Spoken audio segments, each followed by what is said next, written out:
Bonjour, mes amis Pierre et France. Comment allez-vous? Ça va bien? Ça va très bien, Sophie. On est Je vraiment suis heureux d'être vraiment avec toi aujourd'hui, Oui. avec la gang.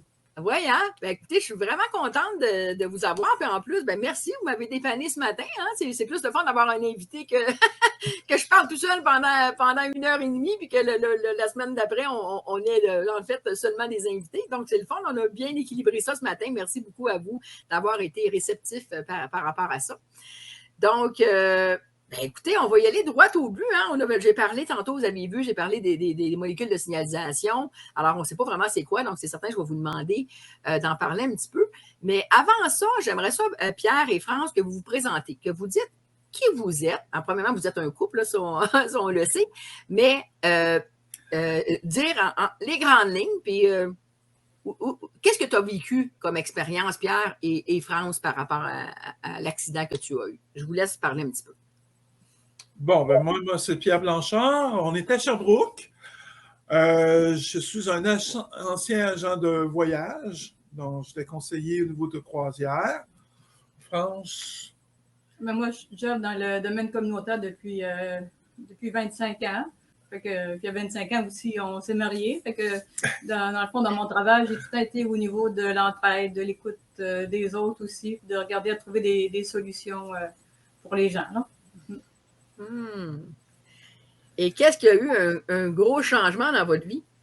Ben, le gros changement, c'est que à la suite d'une grande maladie qui était arrivée en juillet 2020, qui restait encore, c'est-à-dire en 2018, excusez. En 2020, c'est qu'il restait encore à ce moment-là. Il y avait de la paralysie aux pieds, des engourdissements très forts, il y avait des douleurs aux mains. Et je prenais une médication parce que le médecin donnait une médication pour m'aider à amoindrir, si je peux dire, un peu soulager ces douleurs-là. Mais Pierre, juste avant qu'on parle de ça, est-ce que tu peux juste dire un petit peu plus, c'était quoi exactement? Je veux dire, tu as eu un accident, juste dire aux gens, c'est quoi que tu as eu, là, les grandes lignes, là? OK. Ben, ce que ça faisait comme symptôme, c'est que j'étais paralysé de la tête aux pieds. OK. Donc, j'ai été obligé de réapprendre à parler, à manger, à parler, à me laver. Même, c'est ça, à l'intérieur de 3 jours, dans le fond, il est parti de pleinement en santé. C'est ça, être paralysé, plus être capable de se porter sur ses jambes. Fait que, comme on ne savait pas trop c'était quoi, on pensait au début que c'était peut-être, je sais pas, peut-être un nerf de poinçé ou autre, mais au fil des jours, on voyait que c'était autre chose, mais on ne savait pas au juste c'était quoi. Fait que finalement, il s'est retrouvé à l'hôpital. Fait qu'après une journée ou deux, ils se sont aperçus que c'était, oui, quelque chose d'assez grave. Fait qu'ils l'ont transporté aux soins intensifs. Et j'ai fait 2 AVC. Ouais, il était aux soins intensifs plus de 2 semaines. Il était hospitalisé 3 mois. Puis il y a eu de la réadaptation physique par la suite. Là. Fait que ça a été une grosse épreuve pour vous deux, hein, parce qu'il ne faut pas t'oublier, France, là-dedans. Hein, parce que c'est oui, oui, c'est pour ça que ouais. C'était très dur. Oui. Wow. Ça, c'était la première étape qui était très dure. Mais en décembre 2020, novembre 2020, ce qui commençait à être dur, c'est que, oui, physiquement, j'étais mieux, mais mentalement, j'allais de moins en moins bien. J'avais des pertes de mémoire, je ne savais plus des fois où j'étais, tellement à un moment donné, je sortais, puis j'en avais pas conscience, tout à fait, ce qui se passait avec moi. C'est qu'on me disait, « Ah, t'as fait ça, Pierre? » Oh, ouais, OK. Je savais pas. Et c'est l'effet de la médication du médecin. Des fois, on dit, « Ah, les gars, hein? » Mais là, ça dépasse un peu ce niveau-là. Là. C'était plus grave que ça, là. Oui, puis par ailleurs, j'étais rendu, oui, bonjour, Sophie. J'avais plus d'énergie. Plus d'énergie, puis tu avais de la difficulté. Et c'était normal. C'est pour ça que je rencontrais mon médecin par Zoom la dernière fois que j'avais rencontré pour le nouveau protocole de 4 mois. C'était justement en Zoom, mais le matin très tôt. Parce qu'à la fin d'avant-midi, j'avais plus d'énergie. Même des fois, à la fin de la conversation, j'étais rendu comme ça. On dit, bon, on a assez, on va se reparler un autre moment. Mm-hmm. Et qu'est-ce qui s'est passé par la suite? Ben, on m'a parlé des molécules de signalisation. Et j'ai commencé à en prendre en liquide. Et quand j'ai commencé à en prendre, je ne savais pas si ça pouvait me faire effet, mais la personne qui m'en avait parlé avait de l'hypertension en yo-yo et ça s'était stabilisé. Et qu'est-ce que les molécules de signalisation, juste pour situer un petit peu les gens? Les molécules de signalisation, on retrouve au niveau des cellules en mitochondrie. Donc, c'est là que se fait comme un signal, un peu comme un Wi-Fi, qui va faire une signalisation au niveau de tout le corps. Donc, c'est quelque chose qui est natif déjà, qu'on produit notre corps. Mais à partir de l'âge de 12 ans, on en perd 1% à chaque année. Si on n'est pas en forme physique, on a des problèmes de santé, on en perd plus. C'est ça aussi. Et ce qui fait que, et c'est la chose que le médecin, c'est mon médecin, j'en parlerai un petit peu plus loin, qu'on est capable de savoir médicalement que c'est le dernier signal de vie. Quand il n'y a plus de signalisation dans le corps, les molécules ne sont plus là, c'est arrêté. Parce que même dans le coma, on est capable de voir, tu sais, des fois on dit, la personne peut nous entendre, tout ça. Oui, parce qu'elle est faible, mais encore, ça travaille. C'est comme le Wi-Fi, il est très, très faible.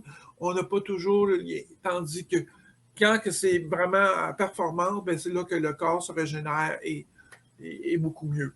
Donc, si je comprends bien, en fait, arrête-moi si je me trompe, les molécules de signalisation, il n'y a personne qui peut être allergique à ça vraiment, parce que, je veux dire, ça fait partie de notre corps, finalement, c'est naturel. Exactement. Okay. Exactement. Puis, c'est ça qui est particulier. Donc, ce n'est pas une vitamine, ce n'est pas un supplément, ce n'est pas rien de ça. C'est quelque chose qui est natif. On parle souvent de choses naturelles. Et des gens vont être allergiques à des produits naturels. Les gens ne peuvent pas être allergiques à ça. Et c'est la chose que j'ai posée aux questions en janvier 2011, parce que j'ai senti, oups, il se passe de quoi? Et là, je me suis aperçu que je faisais des choses qui n'étaient pas brillantes. J'étais conscient en 2003, puis oublié. Là, j'ai commencé à dire, oh, je viens de faire ça, je vais le fermer. J'ai commencé à prendre des consciences, parce que justement, une molécule de signalisation est en train de travailler au niveau aussi de mon cerveau. Et je commençais à bouger les pieds plus au niveau des orteils. Donc, j'ai aussi commencé, il existe aussi une formule en gel. Et en gel, ben, j'en étais pour mes mains parce que le soir, je n'étais plus capable de plier mes doigts rendus vers 7h, 7h30. J'avais de la misère à plier. C'était difficile. Faire l'ordinateur, c'était plus difficile, là. Oui, très, très, très. Et j'avais des douleurs. Et j'ai vu une différence, ça aussi. En janvier 2011, les fesses passent, et je vois mieux, et je fais un Zoom avec mon docteur. Mais habituellement, je le faisais autour de 9h, 10h. OK. Je le fais à 1h l'après-midi. Je fais le Zoom. Je dis « Bonjour, docteur. » C'est qui ça? Hein, c'est M. Blanchard. C'est Pierre Blanchard. Mais voyons, ça ne peut pas être vous. C'est quoi vous prenez? Là, il ne te reconnaissait pas, là, le docteur. Non. Parce qu'il s'attendait toujours, parce qu'il sait que la médication, c'est ce que ça faisait, parce qu'il n'y avait rien d'autre à m'offrir, c'est que ça faisait baisser l'énergie et ça faisait que. Aussi, je n'avais pas un teint comme aujourd'hui, là. Le teint plus pâle, plus. Donc, j'avais l'air vraiment malade. Et là, il voit quelqu'un, il dit waouh, qu'est-ce qui s'est passé aux fêtes? Oui. Ça n'a pas été long, là, hein? La période n'a pas été longue, là. Ben, c'est 3 semaines. Moi, ça a pris 3 semaines pour voir vraiment des bienfaits. Il y en a que c'est plus rapide, il y en a que c'est moins rapide. C'est le corps qui décide. C'est le corps qui guérit à partir des molécules de signalisation qu'on y redonne. Puis là, j'imagine, Pierre, que le médecin, par rapport à ça, il devait connaître ça. Est-ce que le médecin c'est ça qui est spécial. Ben oui. Okay. Parce que quand j'y ai parlé, parce que le médecin, quand même, qui était relativement jeune, parce qu'il a étudié dans les années 90. Et en 90, c'était la découverte des molécules de signalisation. Et en 98, il a vu aussi que ça allait gagner le prix Nobel de médecine et de physiologie, cette découverte-là. Donc, les nouveaux médecins, c'est ceux qui connaissent ça, là. Oui. Okay. Les plus vieux, moins. OK. Et même au niveau de l'Université de Montréal, il y a un cours qui parle des molécules de signalisation. J'ai appris dernièrement. Et là, forcément, si je comprends bien, les médecins ne t'avaient pas offert cette solution-là. Là. Non, j'ai posé la question. Ben oui. Comme elle n'avait pas offert, ben c'est pas en pharmacie. Et je n'avais rien d'autre à t'offrir. Ce n'est pas en pharmacie, je n'avais rien d'autre à t'offrir. Oui. Et l'autre chose, j'ai dit, ben, y a-t-il un problème de prendre ça? Ben, il dit, il n'y a pas de contre-indication médicale tellement. Si tu n'en aurais pas dans ton corps, tu meurs. C'est lui qui m'a dit ça. C'est lui. Je n'avais pas appris. Déjà, je commençais à comprendre un petit peu. J'avais fait des recherches. Mais c'est lui qui m'a appris plein de choses. Il m'a appris que, justement, qu'il n'y avait pas de contre-indication médicale. Et c'était utilisé par l'Institut de cardiologie de Montréal pour la régénération des cellules cardiaques. Il m'a appris ça. Hein? Mais moi, là, la question que je m'interroge, Pierre, parce que je veux dire, il y a une raison pour laquelle je vous ai invité, évidemment. Hein. Moi, ça me fascine de voir, je veux dire, par où est-ce que vous avez passé, toutes les deux, hein, parce que autant pour France, ça a été difficile de t'accompagner dans ça. Oui. Moi, je me dis, bon, pourquoi que si on a des solutions socialement, que à quelque part, le système vient un peu empêcher ces solutions-là de peut-être être offertes. Mon médecin me l'a dit, Sophie. OK. À cause du Collège des médecins. Il ne peut pas en parler. Il ne peut pas l'empêcher d'en prendre. Même mondialement, le fondateur de la compagnie, en fait, avait été au tout début, il en parlait parce que c'était quand même quelqu'un qui était vraiment impliqué, puis vraiment un homme d'affaires aussi. Il avait été d'en parler aux grands pharma, hein? Puis après l'étude de tout ça, le grand pharma, il était intéressé à avoir le produit, mais... Surtout que des gens de sa famille qui avaient commencé à utiliser, qui avaient des problèmes de santé, qui amélioraient, qui étaient super contents. Oui, c'est ça, parce qu'il l'avait, dans le fond, il l'avait fait tester par quelques personnes, mais quand il a rencontré ces personnes-là, par la suite, entre les deux rencontres avec les Big Pharma, il a réalisé que ces personnes-là avaient déjà partagé avec d'autres personnes que les bienfaits s'étaient décuplés. Puis, dans le fond, quand il est revenu au Big Pharma, eux, ils leur ont dit, on est prêt à vous offrir une offre tellement généreuse là, que vous ne pourrez pas refuser. Mais la condition, c'était qu'ils détruisent tout ce qu'ils pouvaient savoir à propos de ce produit-là, puis même si c'était breveté, qui avait réussi avec les recherches et tout ça à le stabiliser, parce que l'Institut de cardiologie n'est pas stabilisé, parce que c'est quand même un produit unique au monde. Fait que, bien entendu, ils ont refusé l'offre des Big Pharma. Puis, et une chance! Oui, parce que s'ils n'avaient pas refusé... J'aurais pas la santé que j'ai. Pierre n'aurait pas la santé qu'il a. Je ne pourrais pas partager comme à plein de gens que présentement, c'est en train d'améliorer leur santé. Exact. Parce que pour vous autres... C'est un beau cadeau.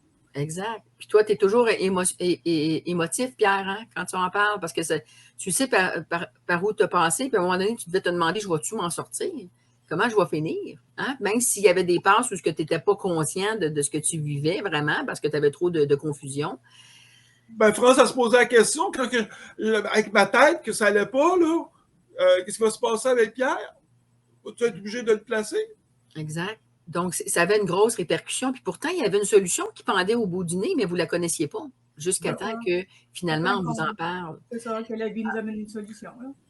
Alors, c'est triste. C'est triste quand même que des fois, par rapport à certaines structures sociales, parce qu'on parlait tantôt, je parlais beaucoup dans des structures, que des fois, il peut y avoir certaines barrières qui nous empêchent de voir certaines choses à lesquelles on peut avoir accès, mais qu'il y a des barrières qui nous limitent. Et parce que les barrières, un peu comme les bocaux que je parlais tantôt, c'est qu'on pense que c'est le max, que c'est le plus gros, le plus beau. Hein, quand on est rendu dans l'immense aquarium, on pense qu'il n'y a pas rien au-dessus de ça, jusqu'à temps qu'on se rende compte que l'océan. Alors, c'est pas le fait d'être dans le bocal le problème, parce qu'on peut être bien dans le bocal. Hein? On a des petits poissons, des fois, qui sont dans le bocal, puis ils n'ont pas l'air si malheureux que ça. Mais si on a accès à l'océan, pourquoi ne pas aller dans l'océan? Alors, si on a des moyens, pas de mettre la médecine de côté, parce que la médecine a fait des choses incroyables pour les gens. Exact. Même au niveau de la médication, on est content des fois d'avoir certaines médications qui nous ont énormément aidés. Mais pourquoi ne pas laisser notre esprit ouvert et dire, c'est correct, on peut aller vers ça, mais si ça ne fonctionne pas, est-ce que j'ai au moins l'ouverture d'esprit de voir autre chose? Ou la barrière sociale a fait en sorte que c'est venu barrer ma tête aussi, puis me dire, moi, ça ne fonctionne pas, les médecins ils ont dit que je n'y arriverai pas, et je reste dans ça parce que je ne réalise pas qu'en dehors des barrières, il y a autre chose. Puis les médecins qui le réalisent, ça, ils quittent le monde, ils quittent leur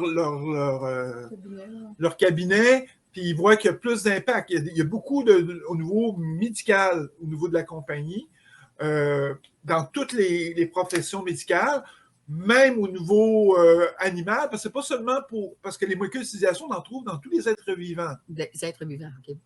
Donc, les plantes et les animaux. Et les animaux ça a des répercussions très fortes.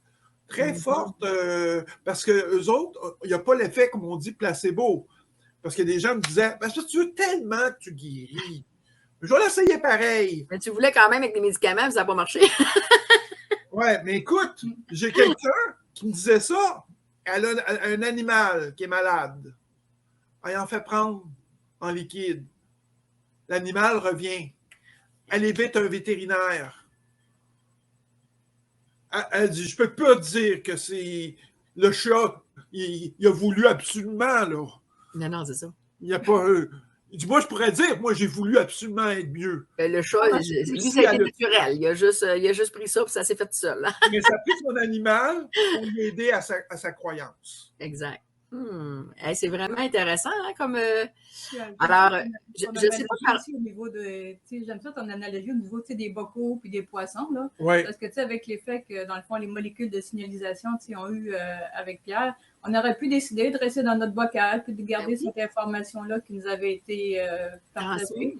Et il y en a qui le font aussi. Mais on a décidé de changer pour un aquarium, de le partager avec d'autres. Mais depuis l'année passée, quand on regarde tous les effets, tout ça, bon, mais je pense qu'on est rendu à l'océan. Je pense que c'est vraiment l'humanité qui a besoin de ça. Parce que ça fait juste 15 mois que j'en prends. Ça fait 14 mois qu'on partage, qu'on a un impact, et ça s'est rendu à toi, Sophie. Oui, puis ça fait une différence pour toi. Oui, ça a fait une différence au niveau de mon énergie, mais je vous raconte rapidement parce que je veux quand même laisser la place à Pierre et à France. Ben, c'est important. Aussi, oui, je veux le partager parce que oui, effectivement, je ne sais pas ce que j'avais parce que je n'avais pas été chez le médecin, OK? Mais j'avais une espèce de...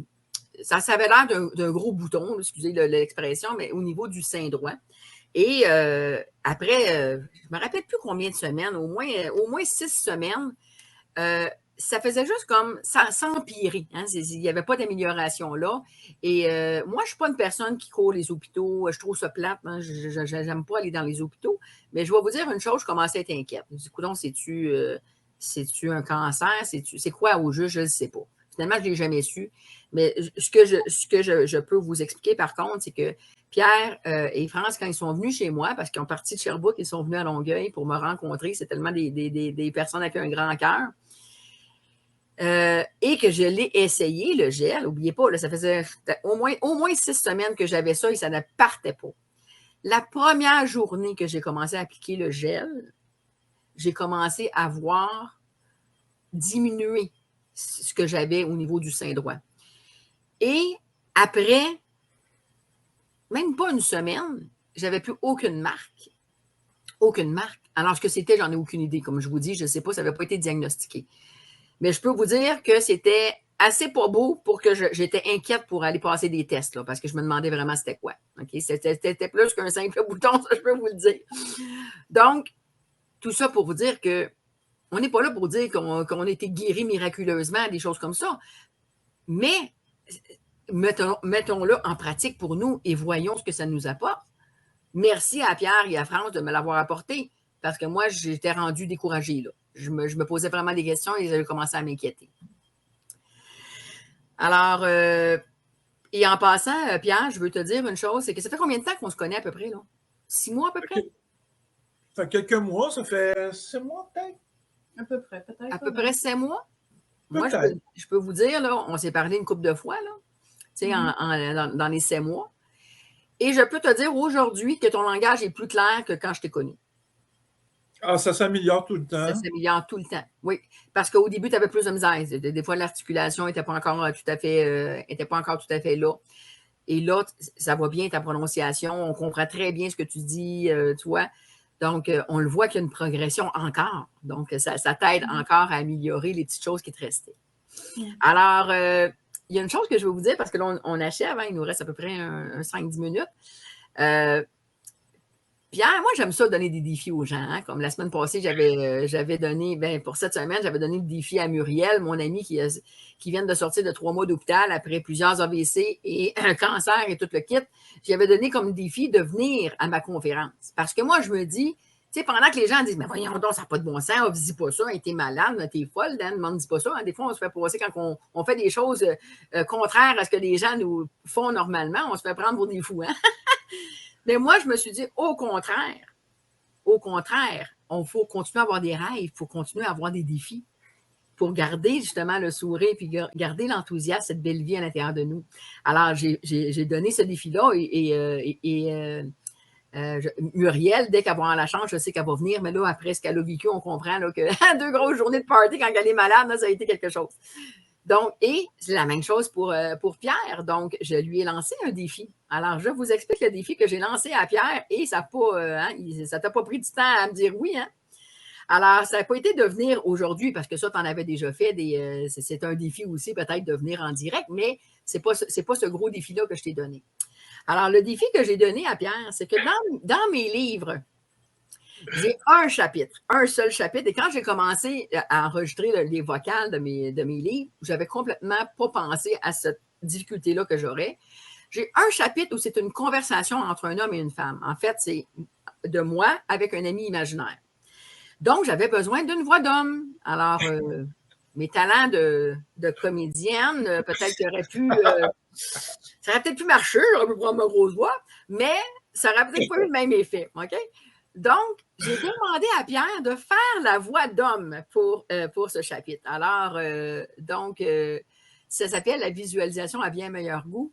Et en fait, c'est le premier chapitre du tome 2. Hein? Donc, c'est pour ça que j'avais mis finalement Pierre et France la semaine suivante parce que c'était les chapitres que vous auriez lus après. OK? Donc, je voulais vous dire, regardez le beau défi qu'il a accepté. Et Pierre, il me dit, écoute, Sophie, je ne sais pas ce que ça va donner, mais on va l'essayer. Alors, ça s'est très bien passé, Pierre. Je suis vraiment contente parce que on a fait ça. Hein, moi, je ne me suis pas cassé la tête. Moi, je voulais faire quelque chose. On n'a pas pris 18 000 takes. Là, ça ne me tentait pas des fois, des fois, on s'enfargeait, mais c'est pas grave. Le but de l'exercice, c'était pas ça.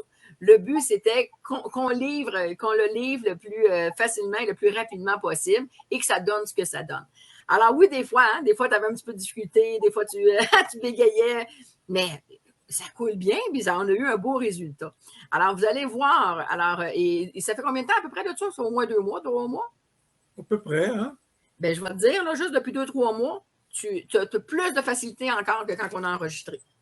Moi, je peux te le dire. Je vois la différence. Hein? C'est spécial, hein? Alors, c'est ce que je voulais vous dire, mes amis, que Pierre, il a eu le courage d'accepter le défi et j'ai pas eu de misère. Écoutez, on se connaissait à peine, hein? Vous êtes parti vous m'avez parlé des molécules de signalisation. Vous m'avez dit, Sophie, nous autres, on est prêts à aller chez toi. Je dis, OK, bon, venez, fait que je les ai accueillis chez moi. Ils m'ont parlé de ça. Et moi, en parle, j'ai pensé à ça. Hey, j'ai dit, Pierre, j'ai un défi pour toi. Puis il m'a dit oui. Et, écoutez, je ne suis pas certaine, mais je crois que c'est le plus long, en plus, chapitre de mes 2 livres. C'est vraiment le plus long. Ça a été long, hein? Je pense qu'il y a 1h30 d'enregistrement qu'on a fait au total.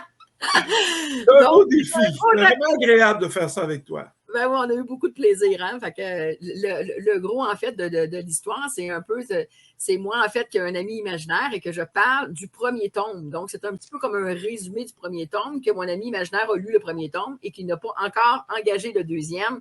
Alors, c'est un petit peu comme une introduction en même temps, ce chapitre-là. Donc, écoute, restez avec moi parce que là, bon, il est déjà 11h15. Alors, je vais faire le tour avec les gens de ce qui s'en vient pour la prochaine semaine, en fait. Parce qu'on était supposé faire avec vous, mais là, ça va peut-être être Muriel. Écoutez, je ne sais pas là, si Muriel va être là la semaine prochaine. On va essayer de l'avoir. Sinon, on va s'arranger autrement ou je vais en faire un peu plus. Je vais vous parler un peu plus la semaine prochaine. Et j'aurai peut-être 2 invités à une autre conférence. Moi, je ne me casse pas la tête. Hein, j'y vais comme ça se présente. Alors, en passant, la semaine passée, Carole Dionne me dit, pendant que juste avant le direct, elle me dit, Sophie, elle dit là, tu m'as invité, puis tout, mais elle dit, c'est quoi vraiment le rôle que tu veux que je joue dans ça, par rapport à ton livre et tout? J'ai dit, Carole, moi, je t'ai invité parce que j'ai confiance en toi, j'ai confiance en ton jugement, j'ai confiance en ce que tu peux livrer. Connecte-toi.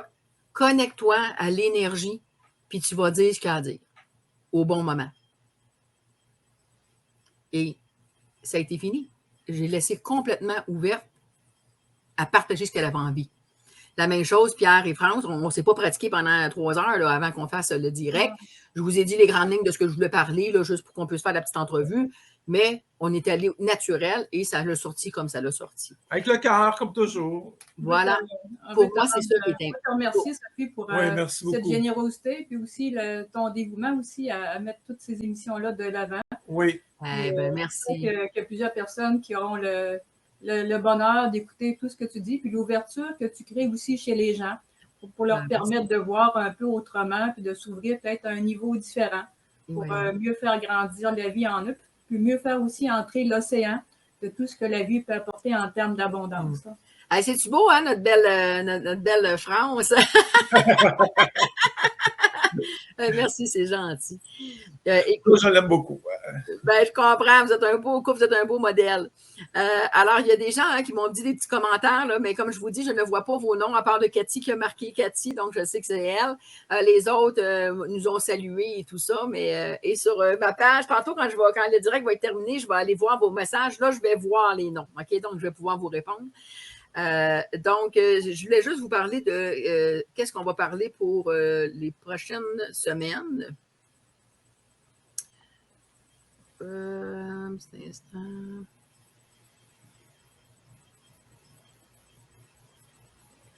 Ça s'en vient, ça s'en vient.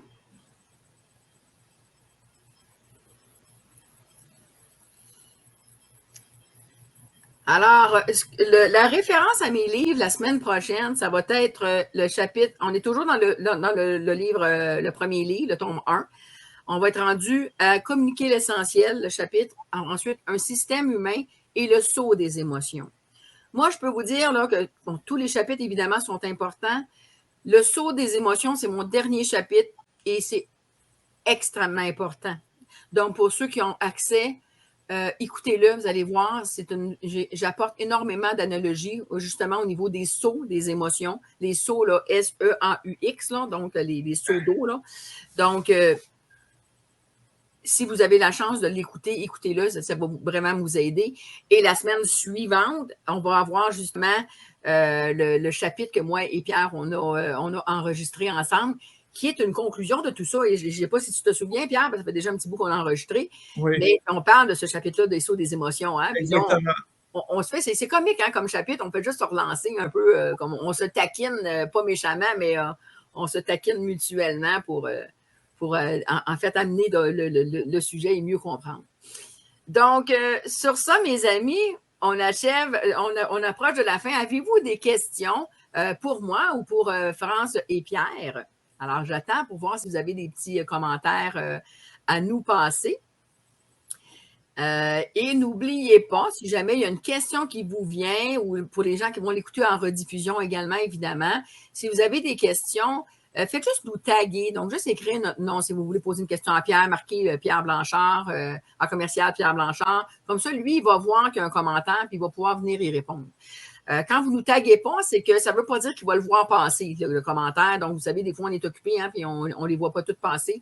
Donc, quand vous voulez avoir une réponse, assurez-vous de nous taguer, OK? Parce que des fois, ça nous arrive d'en manquer. Je pense qu'on a été clair. On n'a pas de questions. Ça va peut-être venir dans la semaine qui vient. Alors, un gros merci à tout le monde. Là, on va faire la minute de silence, la minute que je tiens beaucoup. Donc, cette minute de silence, maintenant, c'est pour la paix et l'amour universel. Donc, on part des multiples vagues d'amour et de paix. Alors, je vous demande de vous connecter à ce que vous voulez, à l'énergie que vous voulez et d'accueillir cette belle paix et cet amour universel. Alors, on prend une minute, mes amis.